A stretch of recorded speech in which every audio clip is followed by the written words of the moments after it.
Hey everyone, welcome back to the Going Scared podcast. This is your host, Jessica Honegger, founder of the social impact fashion brand Noonday Collection. Join me here every week for conversations on living lives of purpose by leaving comfort and going scared. If you listen to this episode this week in November, hop on over to Instagram because I am on an epic road trip. I'm starting off in Boston and then I'm headed to New York and then DC, Greenville, Charleston, Savannah, and Atlanta. And I am gathering with women every day to storytell and style and gather and use our purchasing power for good on behalf of Noonday Collection. So hop on over to Instagram, follow along, and also if you live in any of those areas, let me know because I would love to invite you to one of my gatherings. The best way to get in touch with me is Instagram, Jessica Honegger, 2 G's, 1 N.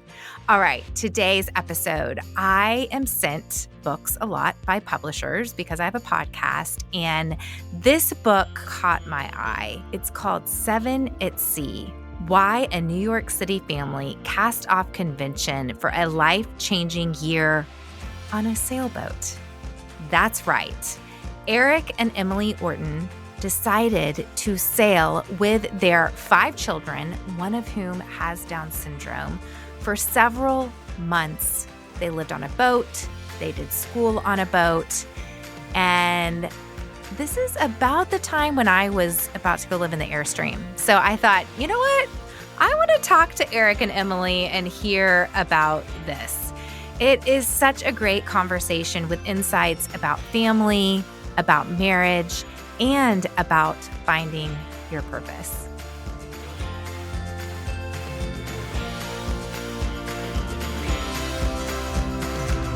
So before we actually get on the boat, tell us a little bit about what your lives were like leading up to the journey. And Emily, you can start us out. Yeah, where we were at that point is we had 4 kids and living in a 2-bedroom apartment, 1 bathroom in New York City. We had 3 girls and a boy. And Erik had just had a business failure, and it was really kind of bitter, kind of crushing for him. But he got back to work at a night job, temping, and we proceeded to have a 5th child. And he was still working there, being kind of discouraged about not finding the sort of job opportunities he was looking for, just interviewing, working on creative projects during the day. Okay, Erik, so you've had a business failure and you've got 4 kids now, another one on the way, and you fell in love with sailing. So tell us about that. Yeah, like Emily was saying, and you talk about this a lot, Jessica, about this coming from a place or overcoming our narratives of shame and embarrassment. And that's what I felt when my business failed, and I felt very responsible for everyone that it affected, especially my family. And when I saw these sailboats, it just seemed very healing and soothing to me. And it felt like something that if I wanted to try it, it was within my control. It wasn't something that had to be coordinated with raising money with others and business partners and all the other things that go along with running a business. It just felt like something that I could do, and it would be healing and restorative. And so, but I knew nothing about it, and it felt very other to me. You know, I didn't grow up sailing. I knew nothing about sailing. I didn't even know anybody who really sailed. Yet there was this school, and Emily encouraged me to just check it out. And so I went into work early one day and walked in. And for me, crossing from the dock into this floating school, which was on the water, was a big threshold because it was going into a completely new space where I felt naive. And so that was scary. But the people were nice, of course, and welcoming, and they wanted to help make it happen. And my schedule was tricky because they catered to people who were available nights and weekends, which is exactly when I was not available. But they said, if you can get a group of 4 together, we'll create a custom class whenever it suits your schedule. And I tried to recruit coworkers and friends, and nobody else was really into this idea. And so my big idea one day was I had this aha moment in the shower, and I jumped out and I said, "Hey, Emily, what if you and Karina and Allison and me are the foursome and we take the class together as a family?" Those are your oldest daughters. Yeah. Karina was 11 at the time and Allison was 9. So Okay. I was like, well, what if we recruit these elementary school kids to be our classmates?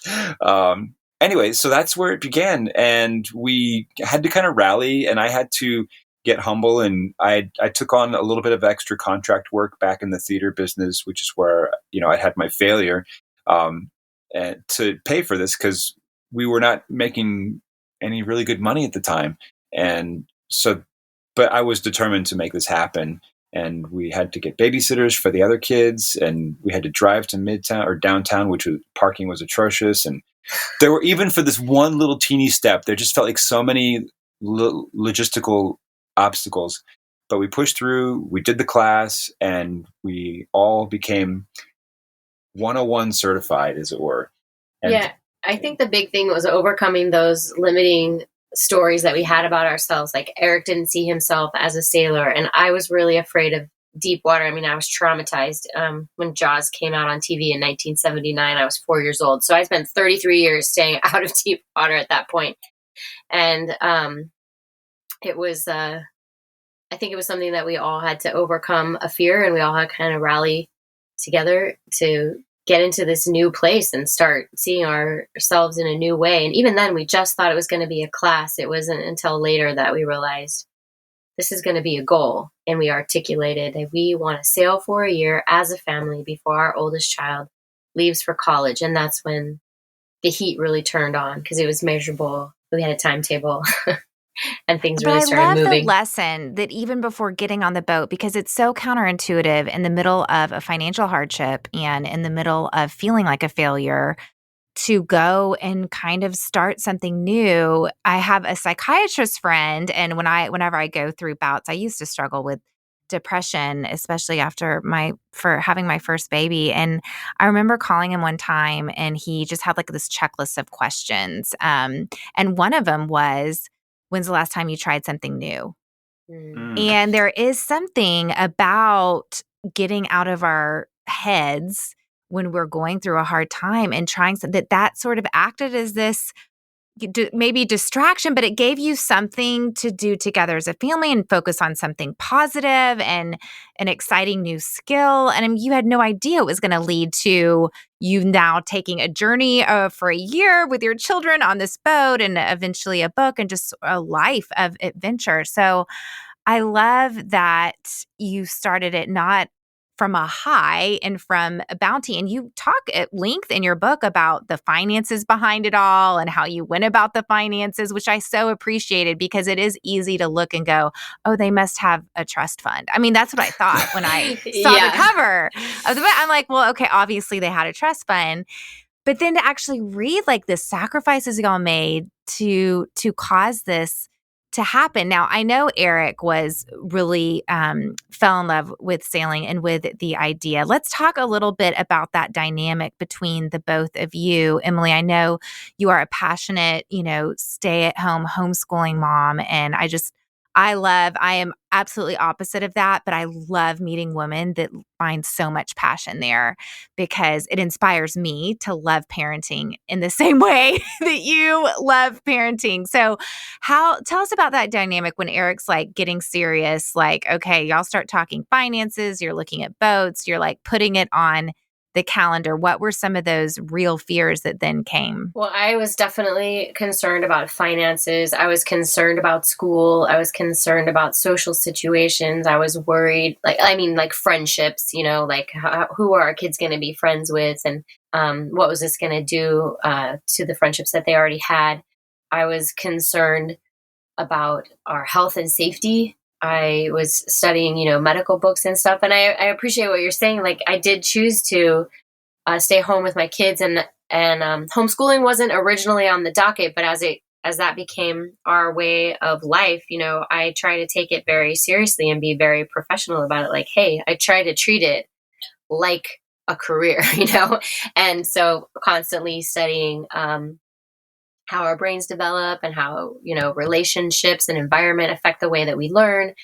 And so for me, all of those fears ended up being overcome by how good I thought it would be for our kids to disrupt themselves, to be in new situations, to experience like new environments, new languages, new sites, like all of that. I just felt like was going to be so good for them. And I also felt like it was going to be really, really good for them to have lots of time around Erik, around their dad. He worked so hard taking care of all of us and volunteering in the community. That meant he was away a lot. And I felt like they were getting too much my perspective and my worldview.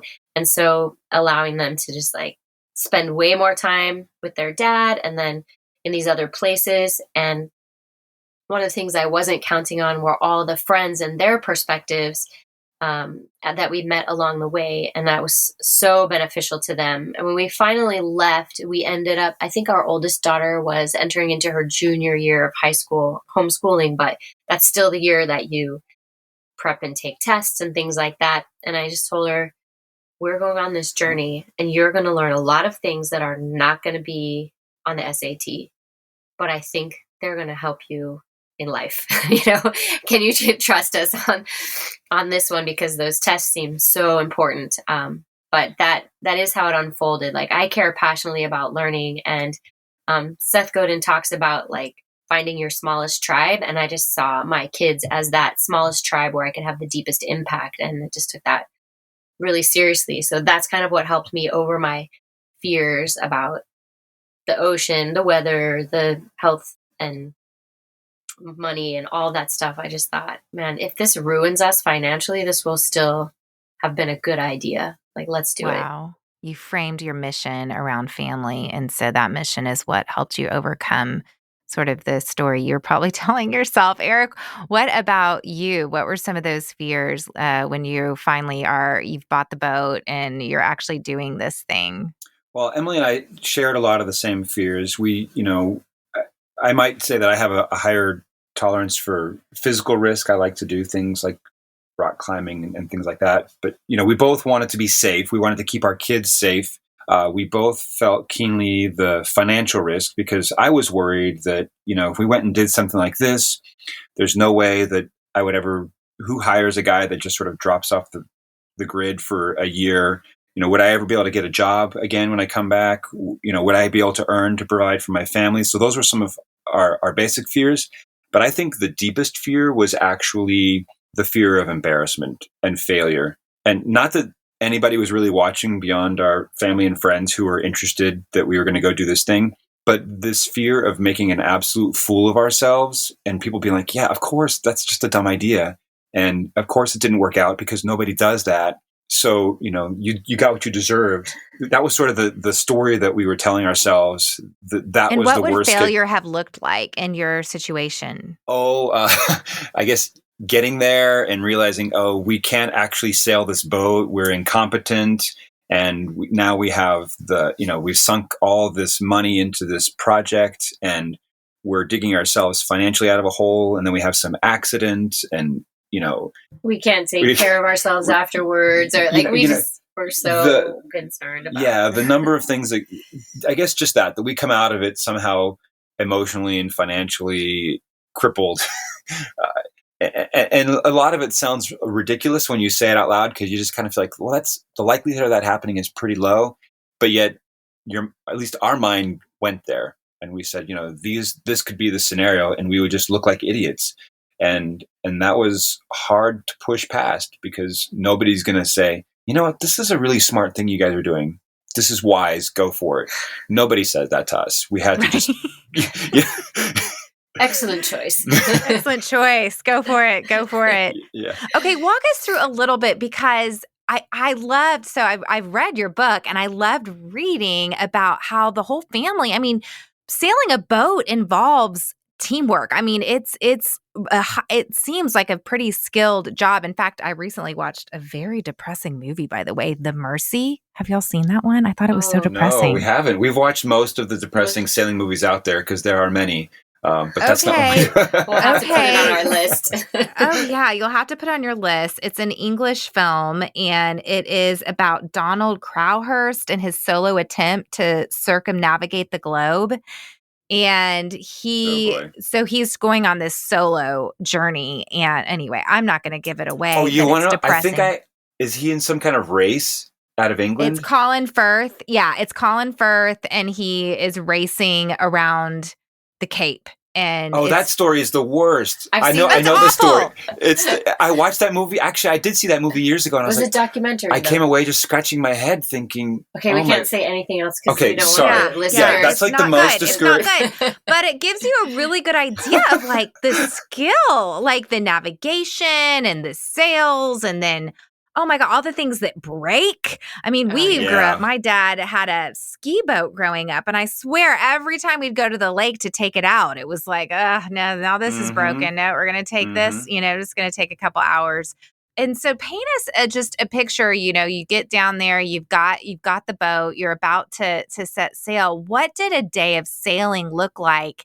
And y'all had to like take turns, some people sleeping, some people wait, like really paint a picture for us of like your 5 kids and the 2 of you actually sailing out. You can't see land. You're out in an ocean that's tossing you. What's happening? First of all, I guess when we got there, our boat was a mess.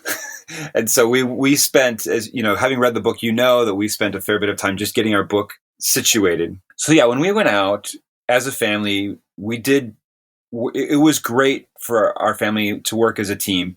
I was usually at the helm and navigating, but whenever we went on overnight crossings, we would take watches. And so between sunset and sunrise, we would be in shifts, and 2 people would be on at any given time. That would be me and usually one of the younger kids, Emily with one of the younger kids, and then the older kids would do a watch together, Karina and Allison especially, or Sarah Jane, who was our 3rd oldest. And let's talk about how old your kids are real quick now that we're actually on the boat. Sure. I'm going to say they were 16, 14, and 12, and then Eli was 10. No, Eli was 8. Eli was 8, and then Lily was 6. So 6 to 16 were the ages. And the older 2, we would trust them to be on watch by themselves at night. We took a lot of precautions, and so we obviously had life jackets going on. And whenever it was nighttime, the 2 people that were on would have what's called a jack line, which is basically a strap that connects to a vest that you wear, and it connects to the boat, so that there's no way you can just fall overboard and nobody knows about it. And once the trickiest parts are getting going when you have to get the sails up, and so there would be somebody that's helping raise the mainsail, and which is the one that connects to the mast, and then you have a sail that's on the front of the boat that's called the jib. Some boats have these automatic, it's another thing that can break, I guess, if you have a motor that does it for you. And we didn't have that. We just used people muscles. Yep. We didn't have an automated boat. We had simple manual controls, and we had manpower, and our kids would help raise and lower the sails. And also, whenever you come to a stop, you have to get those sails down, and then you have to drop anchor and set the anchor. And that was always a team effort because the anchor is going off the front of the boat, and I'm at the helm at the back of the boat.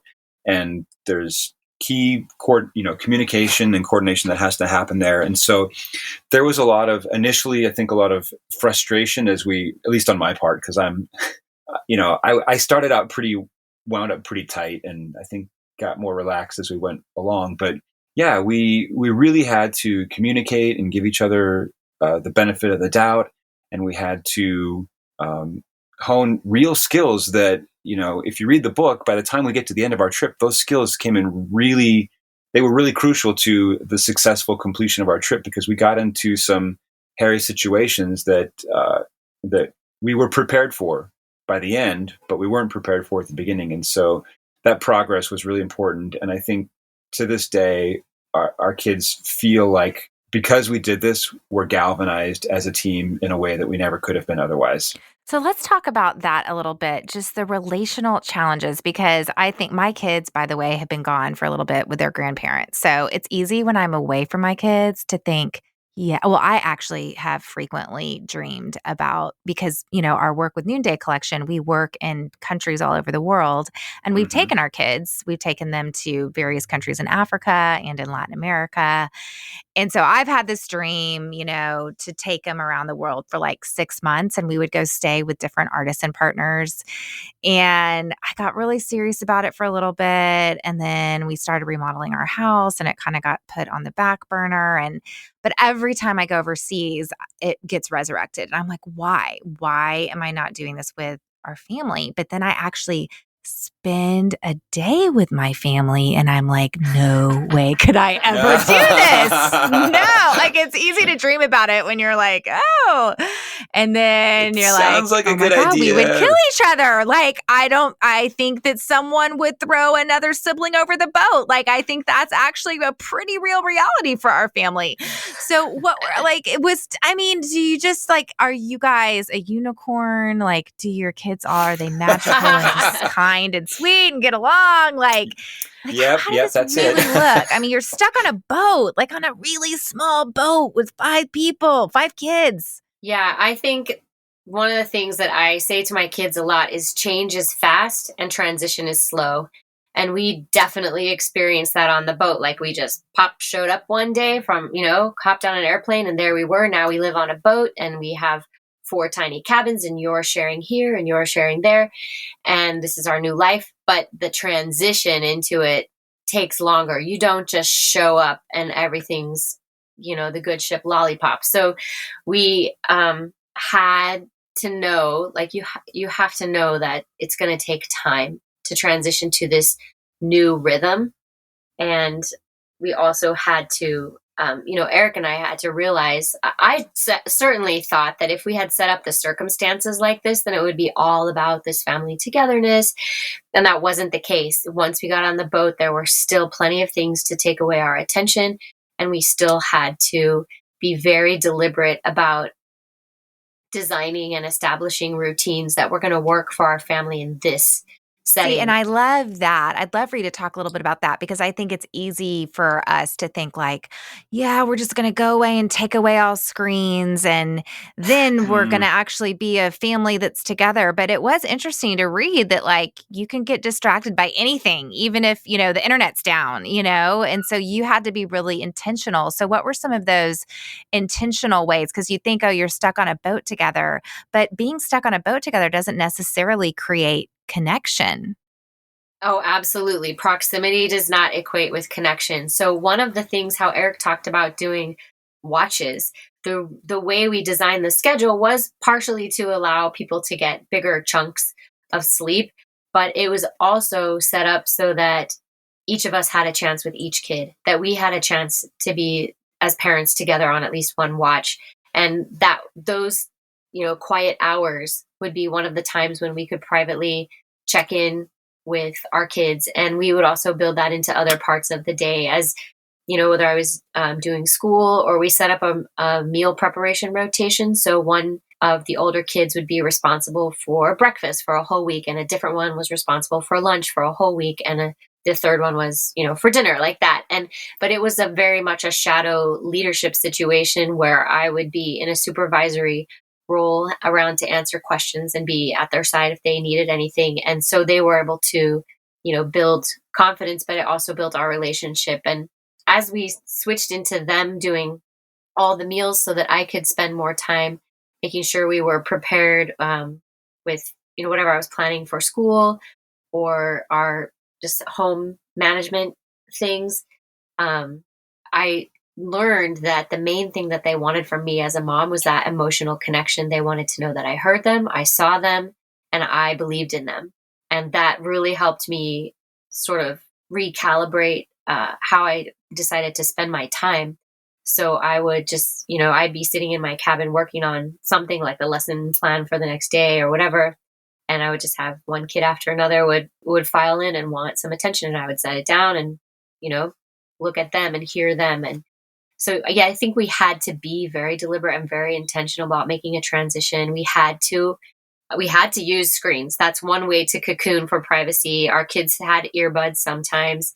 We needed a certain amount of togetherness, but everyone also needed some one-on-one, and everyone also needed some alone time. Mm-hmm. So we just had to make sure we were cycling through that variety. And fortunately, there was the delight, the cherry on top of meeting friends along the way. And that was always just the best for them to be able to go out, go to another person's boat, play on their boat, make a movie, make a craft, and then come back home and tell us about it. That was really special too. Were there any moments during this journey, Erik, where you thought, oh my God, I made the biggest mistake of our lives and I don't know if we're going to make it? Absolutely. We got to St. Martin and I immediately felt like we had made the biggest mistake of our lives. We had done the dumb thing because we got there and we were making the rounds to do a few improvements to our boat and get groceries and things like that. And we were just astonished by how expensive everything was. And we had done our best to budget and make sure that we had a responsible financial plan. And I felt like we got there and that just got blown out of the water. I think this chapter is called "Whose Dumb Idea Was This?" Yeah. Whose dumb idea was this? And actually, there's a letter that I wrote to my dad, and it's a chapter in the book, I think, called "Dear Dad," and it's really just me lamenting, like, "Oh my goodness, Dad." It reminded me of when I bought my first car as a teenager, and I was so intimidated and scared because I bought this car that was stick shift, and I didn't know how to drive it, and I stalled out multiple times, like 2 days before Christmas in this massive intersection right in front of the mall. And I was just devastated and shook. And I literally got to the DMV where I was going to register the car. And I called my dad and I said, "Dad, I think this is a bad idea. I should just take this car back." And he said, "No, Erik, it's going to be fine. Register the car, get it home. We'll figure it out." And I had a very similar experience with the boat where I just felt like this was stupid. We should just sell the boat. We should turn around right now and fly home, and I'll find a job and we'll just reverse right out of this thing. And fortunately, we did not do that. We got grateful. We took a little trip out to an island that was just off of St. Martin, and we went to shore and we gathered up our kids and we said, okay, there's sort of a crap fest going on right now. There's a lot of things that are going wrong, but what is going right?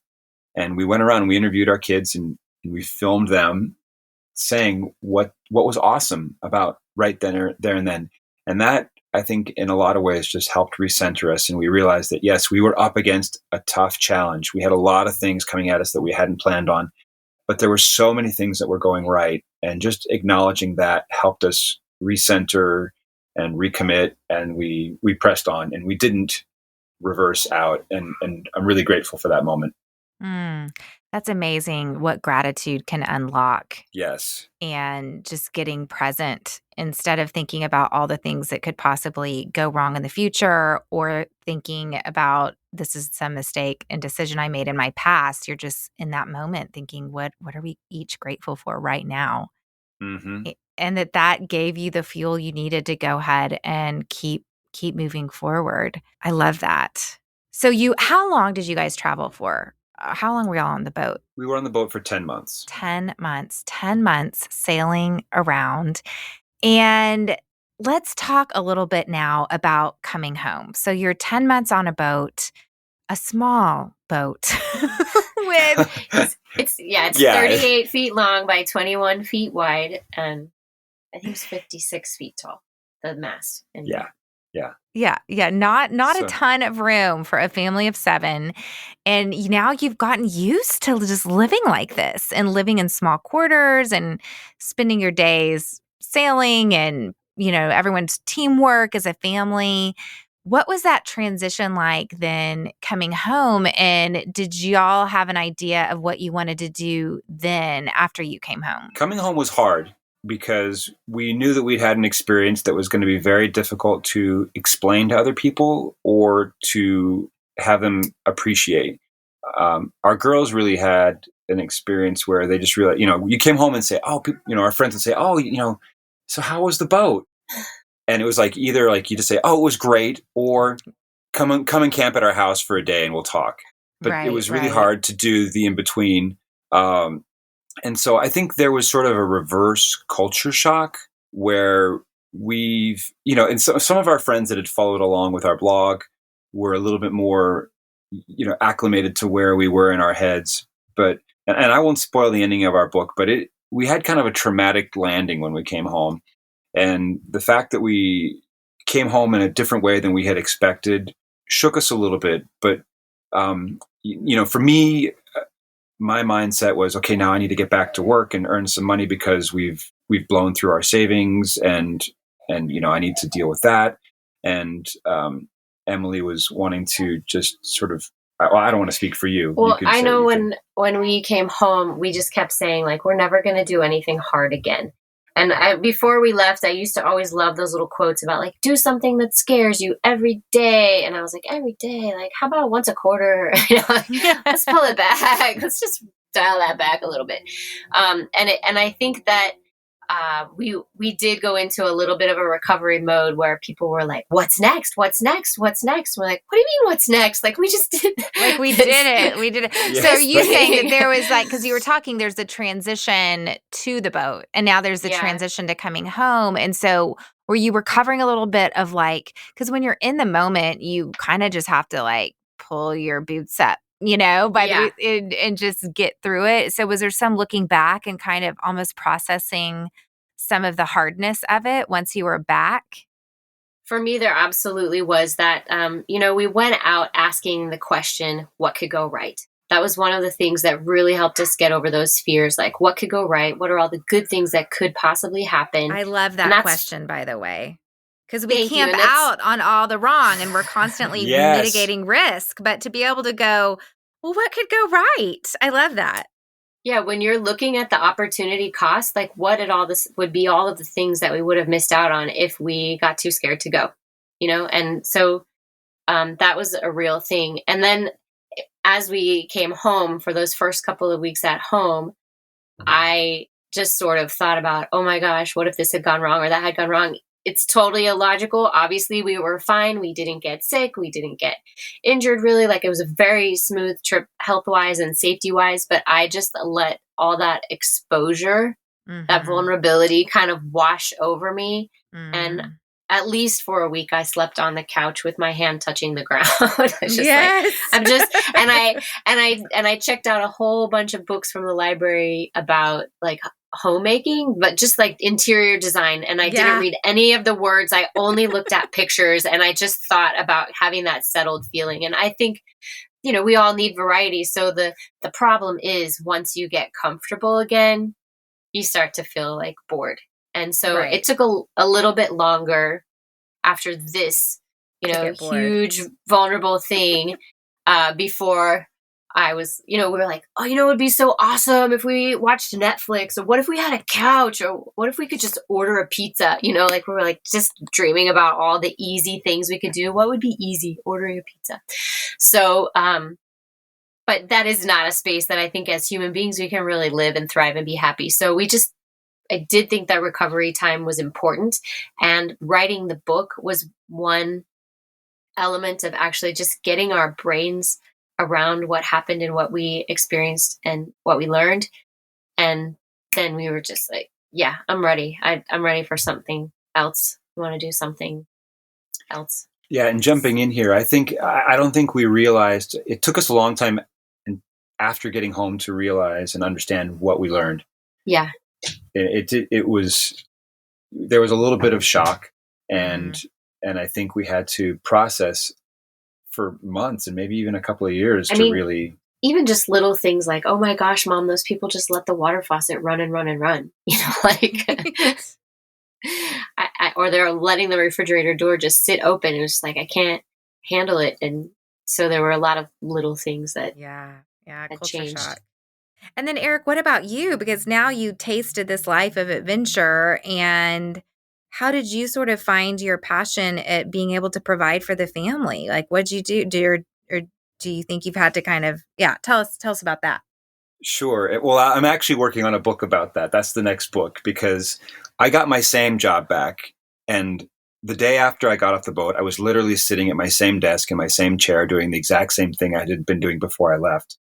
And it just felt so very, very wrong because I was a transformed person. I mean, I was still me, but doors and windows in my mind and heart had opened, and I was just seeing myself and other people in the world in a very different way.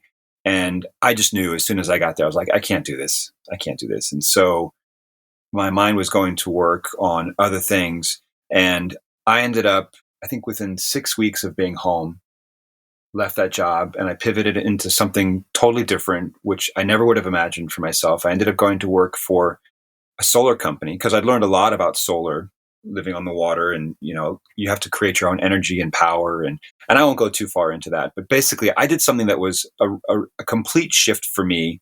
And one of my big fears about leaving was that I would never be able to find work or earn money again.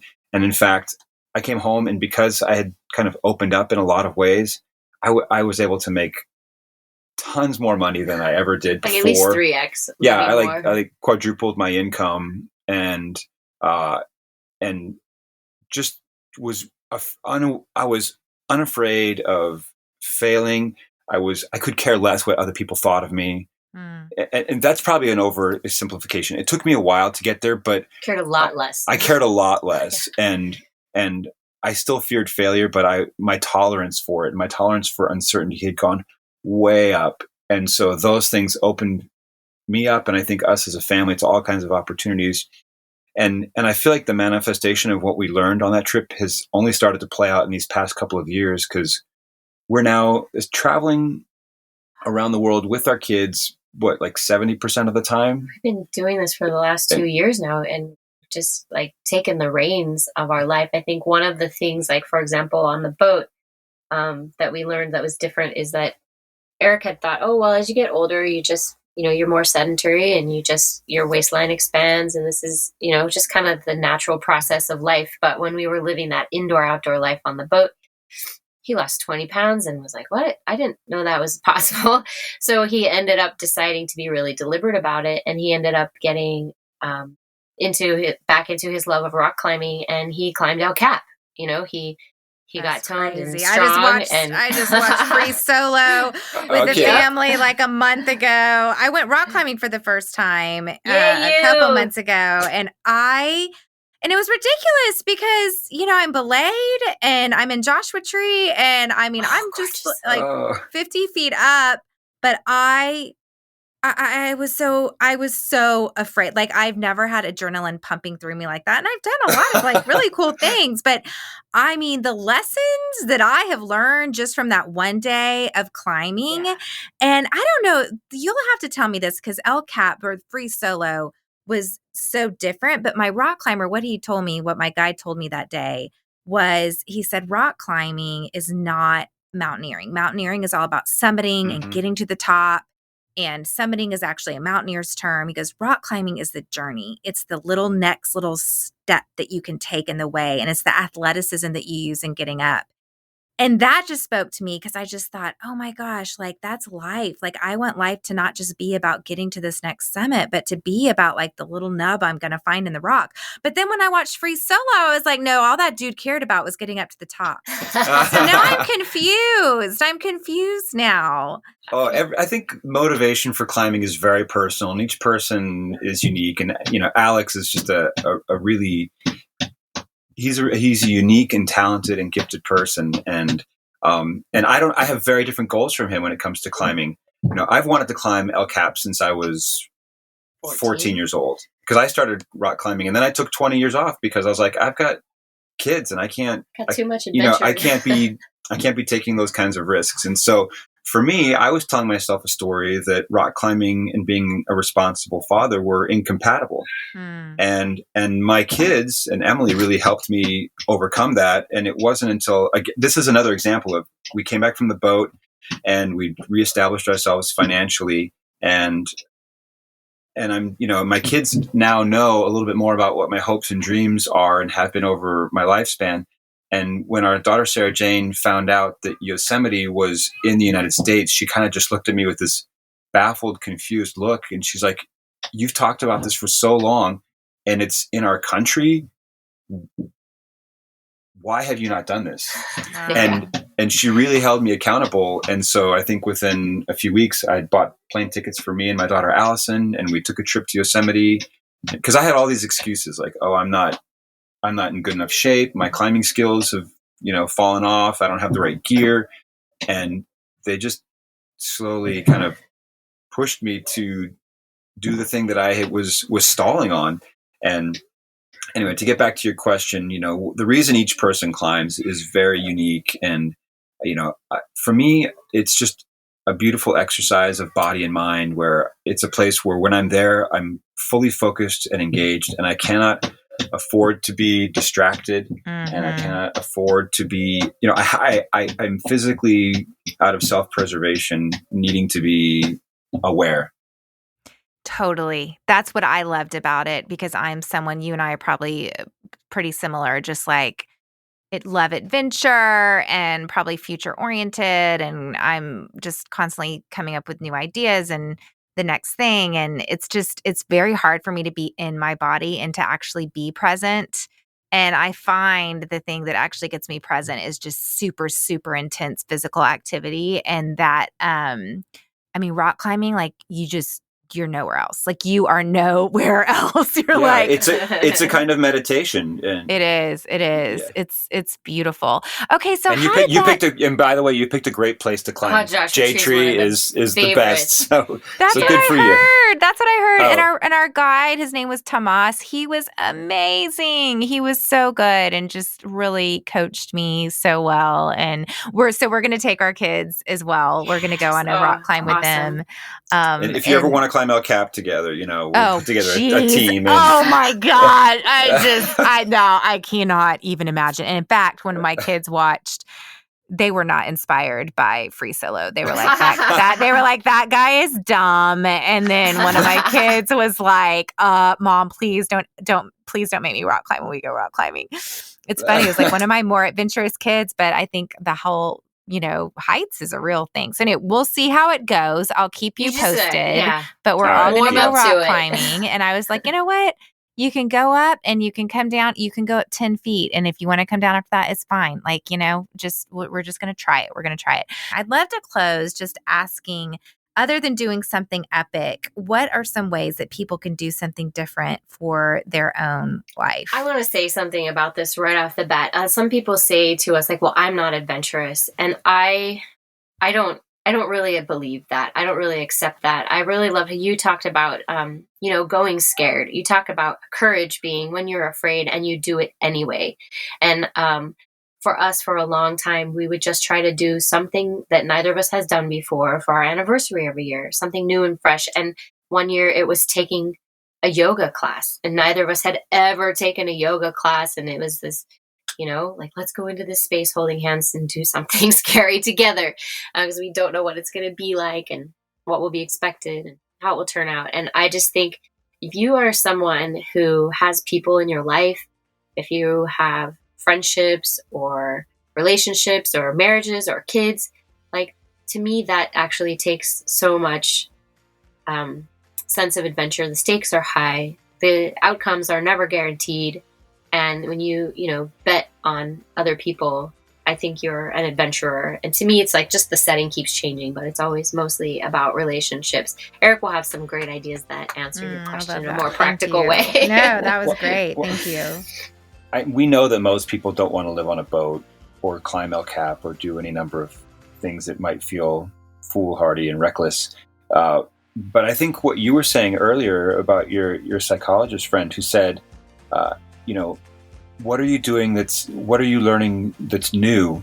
And I think whenever, doing something small can be as simple as, I want to take a sewing class. Whenever we engage with the learning process and when we put ourselves into what Liz Wiseman calls the rookie space, and we are willing to make a fool of ourselves and take that risk, I think that's a very healthy place to be, because that does things for our health, our emotional health, oftentimes for our physical health, and our social well-being. Whether it's you want to strengthen your marriage or your family or your friendships, or just get to know yourself better.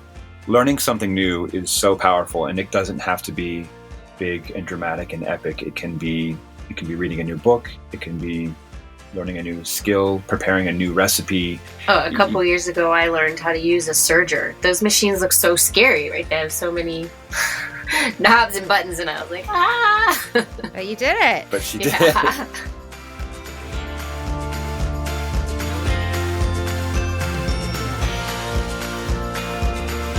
Erik and Emily are such a great example about a couple who is not going to stay seated and let fear hold them back. And I learned so much about how they're bringing their family along in that journey as well. I enjoyed today's conversation. If you did too, come on. Let this be your good deed for the day and go leave a review on iTunes. This way, other people can discover this podcast conversation too. Today's episode is by my good friend Ellie Holcomb. Going Scared is produced by Eddie Kolpoltz, and I'm Jessica Honegger. Until next time, let's take each other by the hand and keep going scared.